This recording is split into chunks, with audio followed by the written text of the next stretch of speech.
le choix n'a pas été facile et l'obtention de l'école qu'on préférait, c'est-à-dire finalement Saint-Dominique, n'a pas été facile non plus. Donc le choix, il n'a pas été facile parce que d'abord, autour de nous, les écoles les plus proches, ce qui aurait pu être un critère, de pouvoir vraiment aller à pied, tout près de chez nous, on s'est rendu compte que c'était des écoles où on voyait pédagogiquement ou dans les conditions matérielles, le bâtiment, etc., ou dans l'absence de mixité sociale et culturelle, des vrais obstacles pour nous. Par exemple, l'école la plus proche est l'école communale, qui est sans doute pas une mauvaise école, mais on voyait le caractère extrêmement stéréotypé des travaux des élèves, une pédagogie qui semblait vraiment d'un autre âge, des bâtiments terriblement bruyants. Et alors, bon, pour le coup, cette école-là, il y avait une certaine mixité, même si la population, je vais dire, belge avec des parents belges d'origine, y est très minoritaire. Mais là, il y avait quand même une certaine mixité. Les deux critères principaux, c'était le projet pédagogique tourné autour du goût de l'apprentissage, et puis une école publique, et donc où nos enfants pourraient grandir en rencontrant tous les publics qui vont dans l'école officielle. Donc là, il y avait, je dirais, un a priori sur le fait qu'il fallait que ce soit une école dans laquelle il y ait une certaine mixité. Puisque, si vous voulez, le concurrent à ces trois écoles-là aurait pu être nos enfants. C'était un peu ça, je dirais, puisque la pédagogie active est une sorte d'impératif, on aurait pu dire, alors on va à nos enfants, comme on fait un certain nombre d'amis, et ça c'est un choix qui a été écarté, non pas parce que le projet pédagogique de nos enfants nous séduisait moins, mais parce qu'on partait du principe qu'on avait envie de privilégier a priori l'école officielle. L'autre volet, c'est tout ce qui est vie en commun, valeurs humaines et comment je vais dire, et construction de sa personnalité. Et là, je suis à 100% convaincue par le projet pédagogique qu'on a.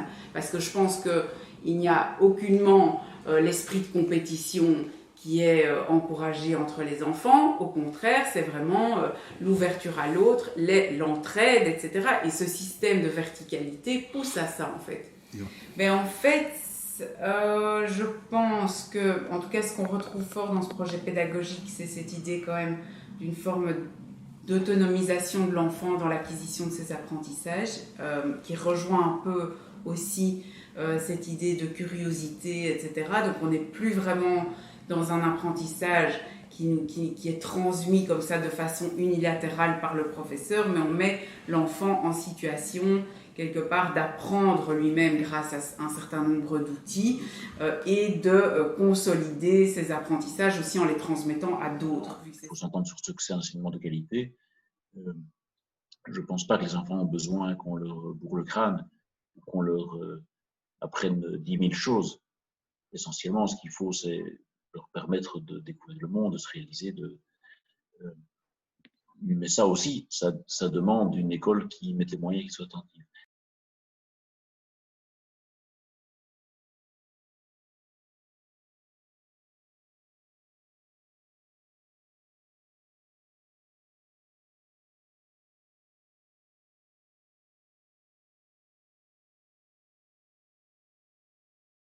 Moi, ça m'a pas vraiment manqué la question de l'information. Donc, on a, moi, j'ai travaillé pas mal. Enfin, j'ai fait une cartographie.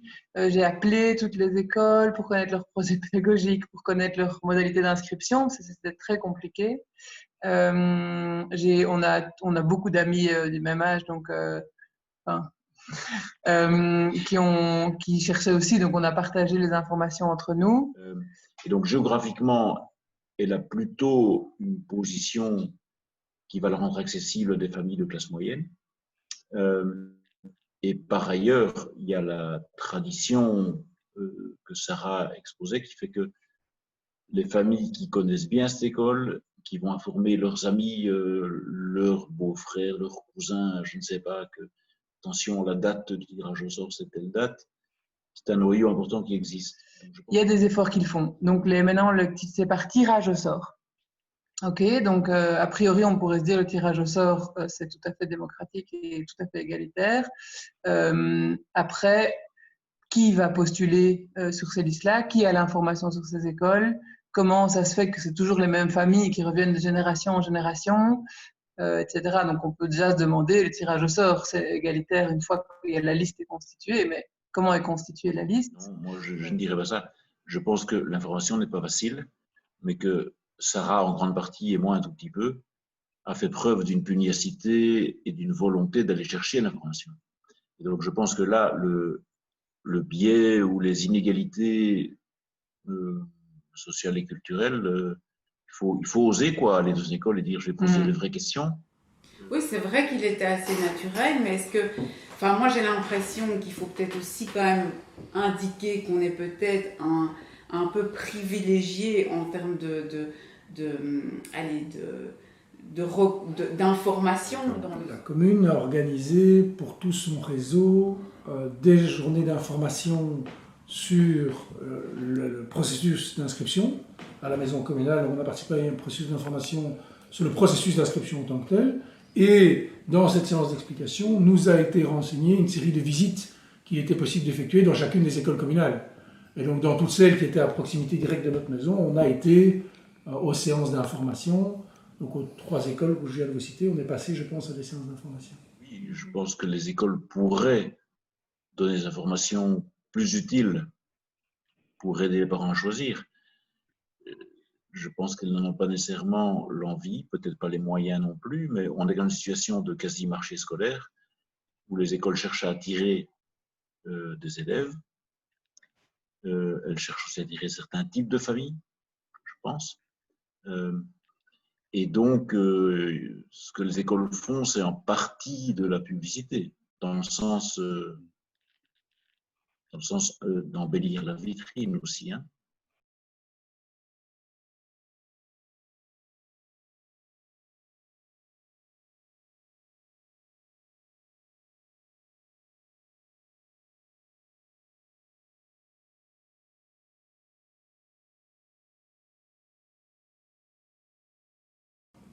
Je crois que c'est faux.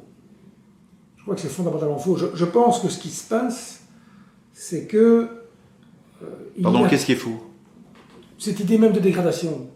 Et que je pense que la réalité, c'est qu'il y avait avant l'entre-soi, et que donc il y avait un niveau moyen qui était peu perçu.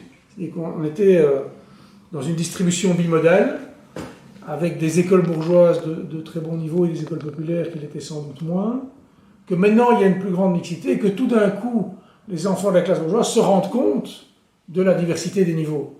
Je ne crois pas que ça correspond forcément à une grande dégradation du niveau moyen. Je pense que c'est plus qu'auparavant, les élites bourgeoises du pays pouvaient scolariser leurs enfants sans se rendre compte qu'il y avait des diversités de niveaux dans les écoles. Et que c'est cette situation-là qui a pu évoluer avec le temps. Mais je ne crois pas à une dégradation structurelle du niveau moyen. Après, c'est sûr que le niveau... je pense que d'une part, le niveau d'exigence a augmenté, peut-être le niveau d'exigence des parents a augmenté, peut-être aussi qu'il y a des réflexions à avoir sur l'autorité que la société reconnaît à l'enseignement et à l'appareil scolaire. Ce que j'avais apprécié, moi, c'est l'introduction de tout ce qui est art dans l'école. Mmh. L'éveil à la musique, l'éveil à la peinture, tout ça. C'est aussi une façon... À quelle école penses-tu là? Écoute, il y avait à Molenbeek, ils ont fait des partenariats avec Flaget, avec une école de musique Remua. Mmh, oui. Et ils ont fait également avec De Crolly des partenariats, où les enfants allaient d'une école, enfin se rencontraient à l'occasion de manifestations, activités artistiques. Oui. Et donc avec Remua, on a vu une fois un spectacle à Flaget, tu étais là. C'était vraiment émouvant. Comme tout. Très très bien. Et il y avait des reportages à la télé, et on voyait ces enfants qui... ils buvaient les paroles des animateurs, ils avaient découvert quelque chose avec la musique. Donc il y a toutes des questions qui se posent à ce niveau-là. Je dirais que le statut de l'enseignant a changé sur le long terme quand son niveau de qualification le niveau relatif de qualification a évolué, puisqu'il y a 50 ans, les enseignants étaient parmi les plus qualifiés de la population. La massification de l'enseignement a changé cette place relative de l'enseignant par rapport au reste des parents. Et donc je pense que ça a aussi un peu changé son statut. Après, ça c'est une réalité qu'évidemment nous on ne connaît pas du tout, mais on imagine effectivement, on voit le maître dans le village français, à la Troisième République, voilà, il savait lire et écrire, ça n'était pas le cas de l'ensemble de la population du village, en tout cas il avait une maîtrise qui était différente, et donc il avait un statut d'autorité qui lui permettait peut-être aussi d'avoir dans sa classe une plus grande autorité. Tout ça a évolué, ce monde-là a changé, et j'ai l'impression que c'est ce phénomène-là qui a amené les gens à dire finalement l'école n'a plus le niveau d'avant. Une bonne école que je voudrais pour mes enfants, c'est il y a de l'espace, il y a une vraie cour de récréation où il y a un petit jardin, le réfectoire est grand et la place, et des toilettes propres et un peu rassurantes pour les enfants. Il y a un esprit d'équipe qu'on sent quand on visite l'école, on a l'impression qu'il y a une équipe et une direction qui donne un esprit à l'école. Et ça, je pense que tous les parents aimeraient bien pour leurs enfants. Une des choses qui rend difficile l'hypothèse de renoncer à la liberté de choisir son école, c'est le fait qu'il y a objectivement des différences importantes. Le libre choix, ça paraît un peu fou. Je crois qu'il n'y a pas tellement de pays qui ont complètement le libre choix comme ça. Et en même temps, maintenant qu'on l'a, ça nous paraît très dingue aussi, vu les différences énormes d'une école à l'autre, qu'on nous en impose une. Enfin, c'est pas du tout une question anodine. Moi, je sais que ça m'a turlupiné pendant 1 an de trouver une école pour mes enfants. C'est quelque chose qui est viscéral, quoi. Où est-ce que nos enfants vont passer 8 heures par jour pendant 18 ans de leur vie?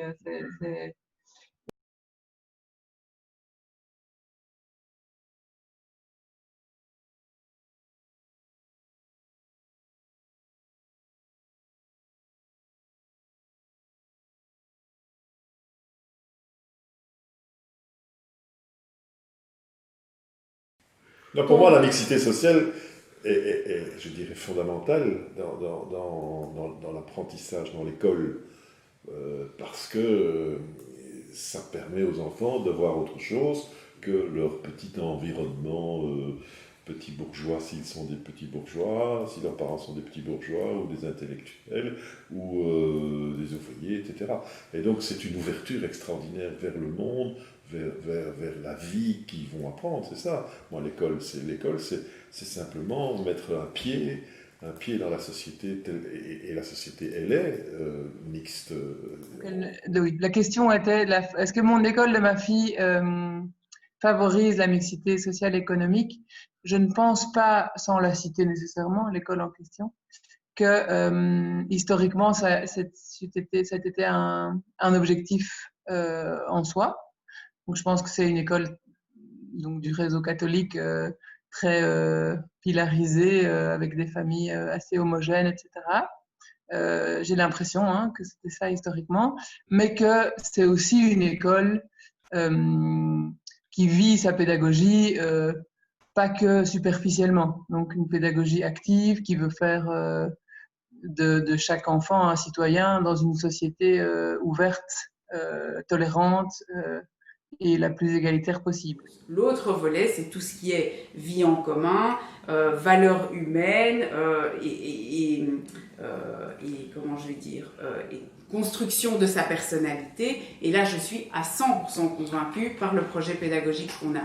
Parce que je pense qu'il n'y a aucunement l'esprit de compétition qui est encouragé entre les enfants. Au contraire, c'est vraiment l'ouverture à l'autre, l'entraide, etc. Et ce système de verticalité pousse à ça, en fait. Je pense que c'est important pour nous que nos enfants rencontrent des enfants de tous les milieux. Et je pense que ça, c'est quelque chose que l'école officielle, en général, organise. Et je pense quasi systématiquement organise. Parce qu'il y a très peu, en réalité, d'écoles officielles qui sont véritablement sélectionnantes en termes de public. Je dirais que nous, ce que nous avons identifié d'abord, c'est le risque de l'entre-soi. C'est-à-dire que nos enfants ne connaissent que des enfants qui leur ressemblent. Et donc, qu'ils soient aveugles à la diversité des situations où connaissent les gens à Bruxelles. Et donc, voilà, on avait envie qu'il y ait cette connaissance de la différence.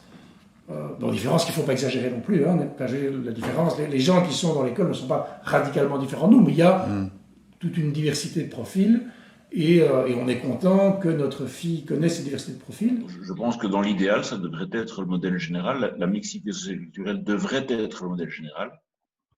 Mais je pense que si on part de situations fort éloignées de cela, qui est la situation présente, il ne faut pas s'imaginer qu'on va aller vers des écoles mixtes sociales et culturellement comme sur des roulettes. Je pense que les écoles qui feraient ce projet-là, qui trouveraient des parents qui veulent s'y engager, qui développeraient un chemin d'accompagnement pour ça, devraient aussi anticiper qu'il ne suffit pas d'avoir 5 inscrits et qu'après, les choses vont se passer comme ça. Donc, non, dans l'idéal, je pense qu'il faudrait à Bruxelles des écoles dont la norme générale, c'est de représenter la diversité de la population bruxelloise. Mais on en est loin. Et là où on va tenter de s'en approcher, on va aussi rencontrer des difficultés. Donc tu soulignais en fait le fait que on va rencontrer des difficultés autant dans les écoles bourgeoises que dans les écoles populaires. Alors qu'on pourrait s'attendre à dire les écoles populaires vont être ravies d'accueillir des petits bourgeois. Mais en fait, dans les deux cas, la mixité, vu qu'il y a un certain fonctionnement actuel, la mixité va apporter certaines difficultés dans un premier temps, en tout cas.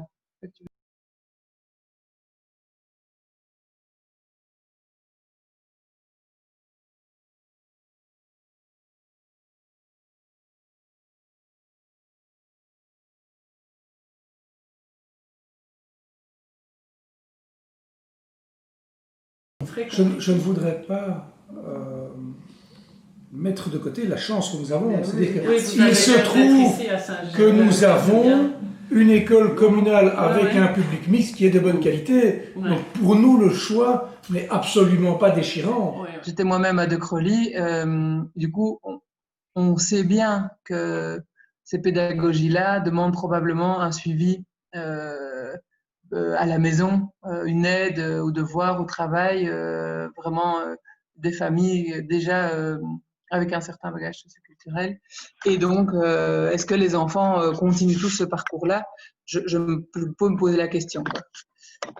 Donc voilà, ces deux exemples où on voit une certaine mixité dans l'école, mais elle semble quand même limitée de par exemple, ces deux éléments que je viens de mentionner.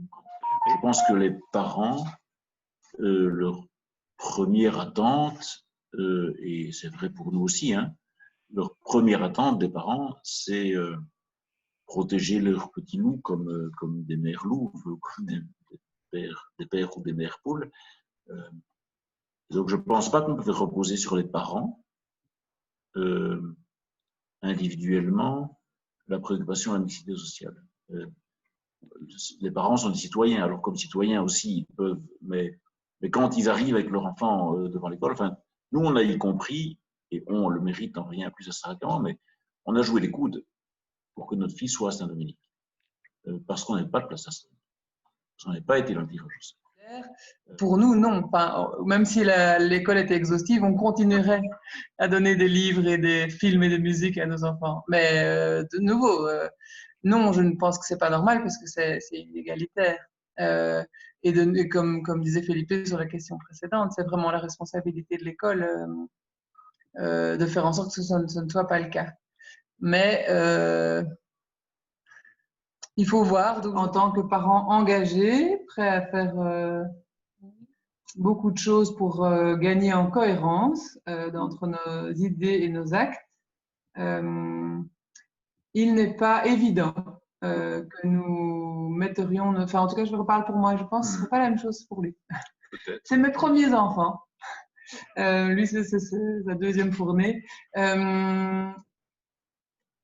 Mes enfants, c'est peut-être la chose la plus complexe en termes de justement de mise en acte d'une cohérence par rapport à mes idées. Donc, pour être très concrète, je ne suis pas sûre que je mettrais mes enfants dans une école qui serait moins mixte en vue d'augmenter la qualité ou de la rendre plus mixte.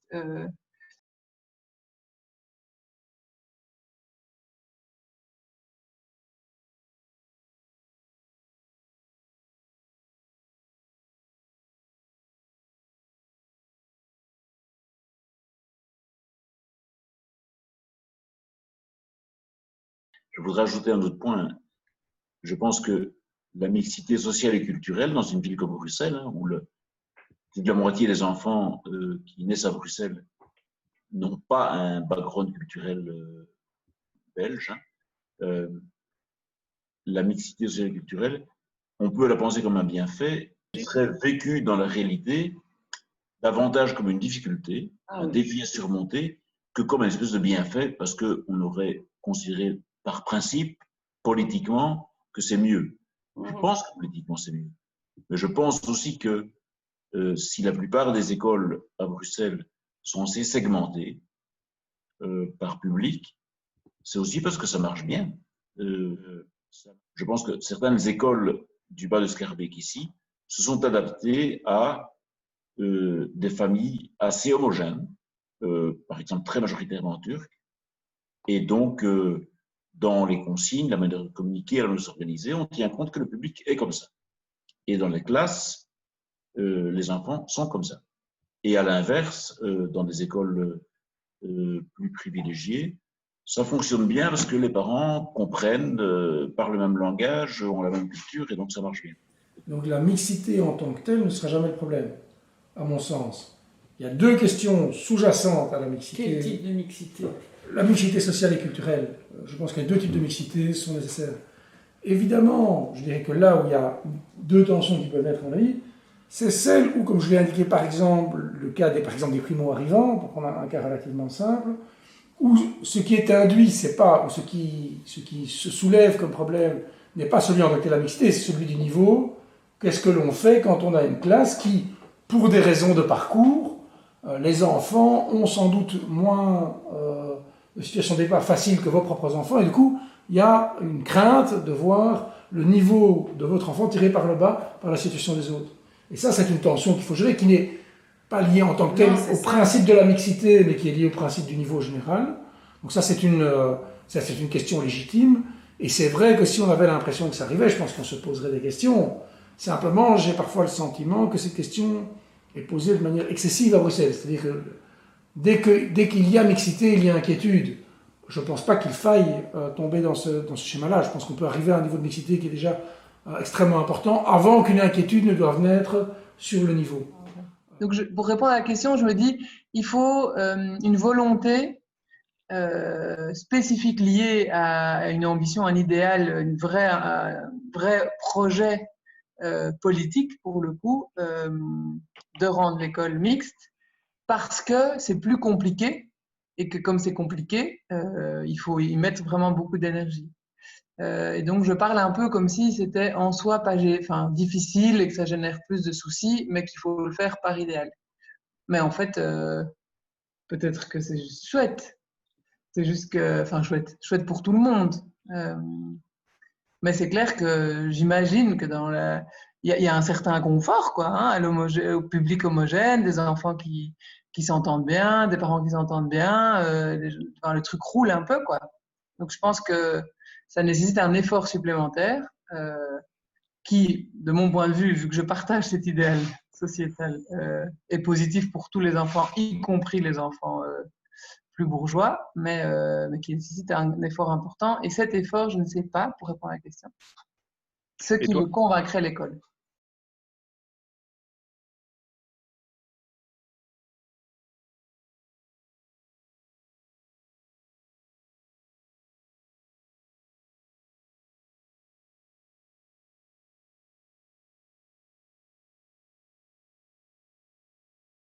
Bon, nous, on est des Belges bourgeois favorisés culturellement. On se dit, on ne voudrait pas que notre enfant soit le seul. Par contre, s'il y avait eu, je pense, un dispositif qui associe des familles et une école, et sans doute qu'il faut une association ou des gens qui ne soient pas simplement de l'école, mais qui accompagnent ça. Moi, je pense que j'aurais été prêt à dire une école moins prestigieuse avec plus de familles pauvres ou moins éduquées, ça vaut le coup si on se dit c'est avec quelques familles, quoi. que ça amène à une égalité, en effet, que c'est très positif à ce point de vue-là. Maintenant, est-ce que c'est réalisable? Ça, on se pose la question, parce que c'est ce qu'on en discutait un peu ce matin. Il y a quand même à Bruxelles des quartiers, donc comment faire pour une mixité sociale à Schaerbeek ou à Anderlecht ou à Molenbeek? C'est un peu plus difficile, même s'il y a des quartiers, je pense, différents dans chaque commune aussi. Dans les 3 communes que je viens de citer, je crois qu'il y aurait moyen. Alors, est-ce qu'il y a des inconvénients à la mixité?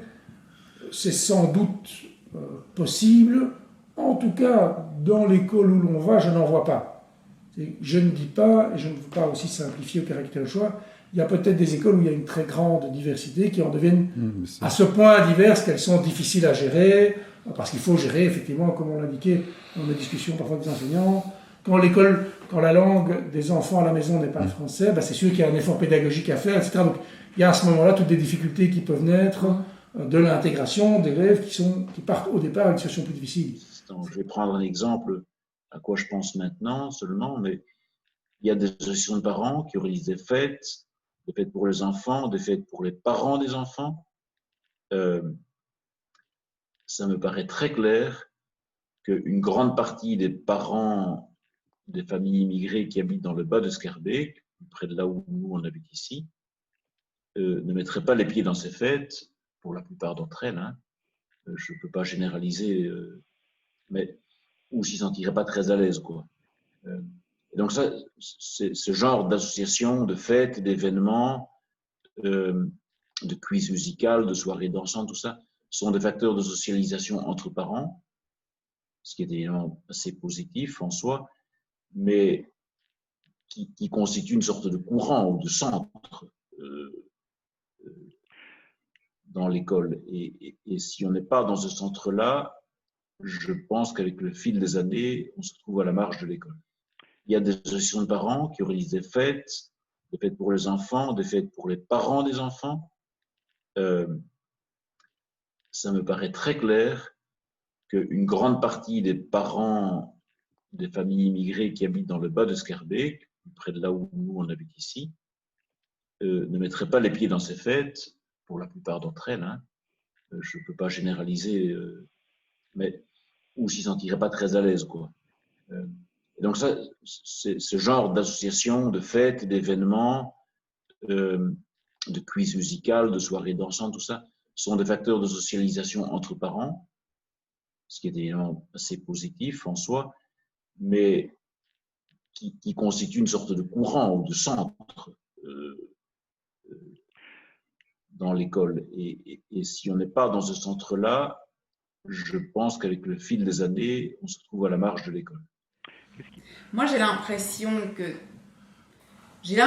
notre réflexe, mais bon, peut-être que je nous idéalise, mais j'ai l'impression que notre réflexe, si on devait se trouver face au constat d'une situation complexe, du fait de ça, je ne pense pas que notre réflexe ce serait le repli ou de se dire on reprend notre enfant et on le met ailleurs, mais qu'on aurait tendance à vouloir réfléchir collectivement sur comment fait-on pour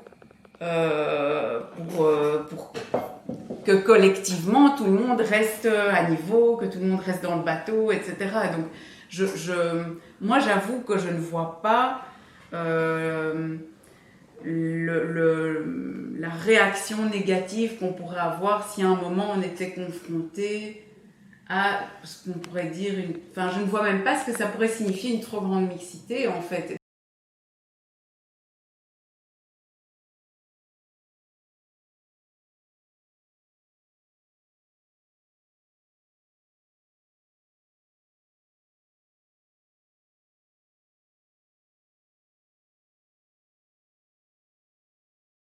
Je crois qu'un système dans lequel plusieurs écoles d'un même quartier s'engagent à rebattre les cartes ou à remélanger les familles en vue d'obtenir plus de mixité socioculturelle peut être un bon système, mais il faut donner alors, je crois, aux parents des garanties importantes sur comment ça va se passer, quoi.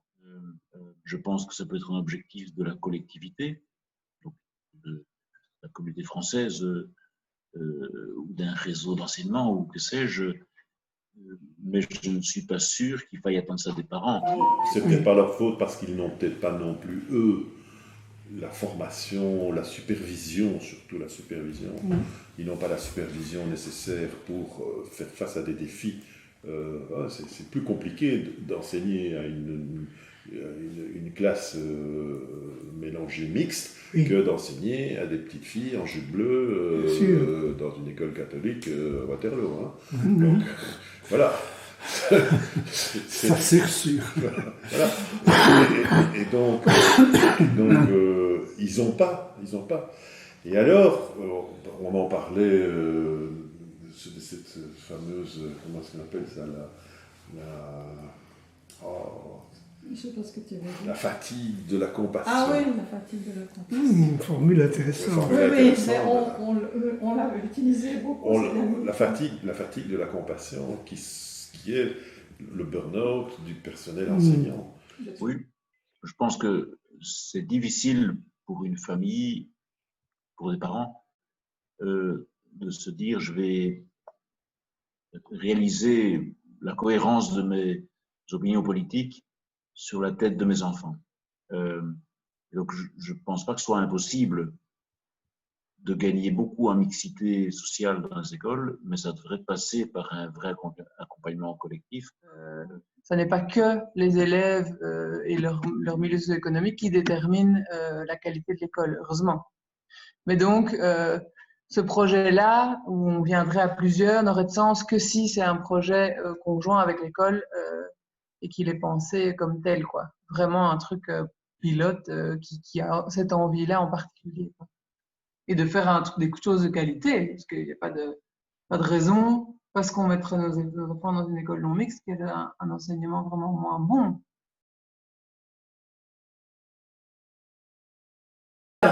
L'argument en fait principal, c'est juste de dire que c'est quasi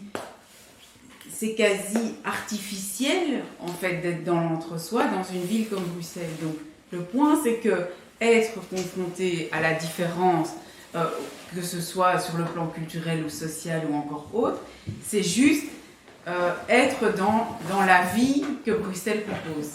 Puisqu'en fait, sinon, on a une image faussée de ce qu'est Bruxelles. Donc j'ai l'impression que c'est juste préparer l'enfant à son cadre futur de vie, à son environnement social quotidien. Et donc ça ne peut être que quelque chose de positif, plutôt que de l'isoler avec que des gens qui sont au même niveau que lui. Et alors ce sera un peu le choc quand il sera plus grand et qu'il découvrira la réalité de ce qui l'entoure et qui est en réalité une réalité très riche. Donc